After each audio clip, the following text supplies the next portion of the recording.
Hi guys! For today's video guys, nandito tayo sa munting babuyan namin. Mag-update ako sa mga alaga naming baboy. Yan. Sa anak ni Jupay, ni Yancy, ni Buday at ni Duday. Yan.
Okay,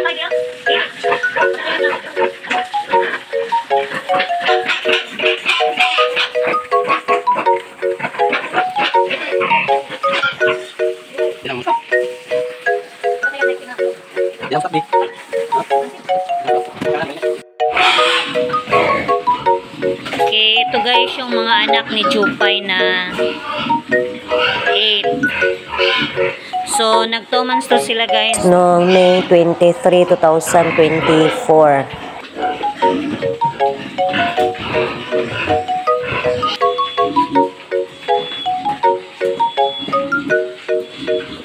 To sila guys. 2 months to sila. Okay. Ito yung nanay nila si Jupay. Buntis na rin to guys. Mga anak to ng July. Okay, mga anak to ngayong July. Oh, ayan yung tiyan niya. Medyo malaki na. Ito yung mga anak niya ni Jupay. Yan. Yan yung mga puwet.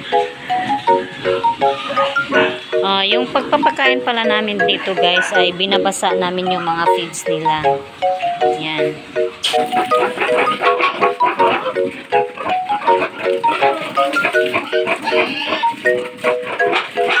Binabasa namin guys yung feeds. Kasi ito sa lang. 6.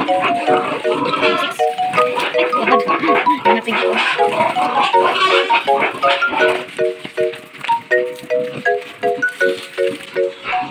So, punta tayo dito sa then ito naman guys yung mga anak ni Duday. So 13 to sila, 13 piglets to sila, tapos yung isa yung pinakamaliit na matay. So itong dalawang puti na to ito yung bayad sa pagkasta ni Cardo. So bali yung naiwan na anak ni Duday ay 2, 4, 5 na lang kasi yung 7 naibenta na. So ito yung iniwan lang namin 5. Plus dalawang itong mga puti yung bayad sa pagkasta ni Cardo. Then ito naman yung mga inahin namin. Itong si Buday, yung mga anak niya nandun sa kapatid ko, binili 6. Then itong si Yasi, yung si Buday pala guys, buntis na rin to. Yan yung tiyan niya. Then itong si Yasi namin, buntis na rin to siya guys. Then ito yung si Duday, kakawalay lang namin sa mga biik niya. Yung 13 heads na piglets. Then ito si Duday, nakastahan na rin to siya kahapon. Ayan, yung ano niya, medyo mula-mula, nakastahan na to ni Cardo. Then itong mga itim na to, na 10, anak to ni Yasi. Yan. 10 to sila guys. Yan, yung iba nakahiga na kasi tapos na kumain. Ito yung 10 anak ni Yasi. So, bininta na rin namin to guys sa kapatid ko na nandun sa Italy. Kami lang yung nag-aalaga. Yan. Itong isa guys, may ano sa kanyang, may bukol, yung pinag-itlog niya. Yan. Masyado makita. Yan guys, lumaki yung itlog niya.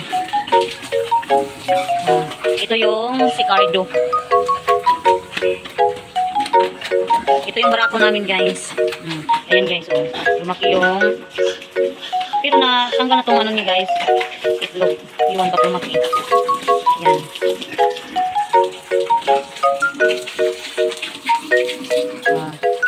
Yung iba nakahiga na. Busog na kasi guys. Okay, sa susunod na video naman guys, yung maibinta na tong tong 8 baboy namin na anak ni Jupay. Yan. At pag nanganak na rin tong si Jupay namin. Thank you for watching. God bless everyone.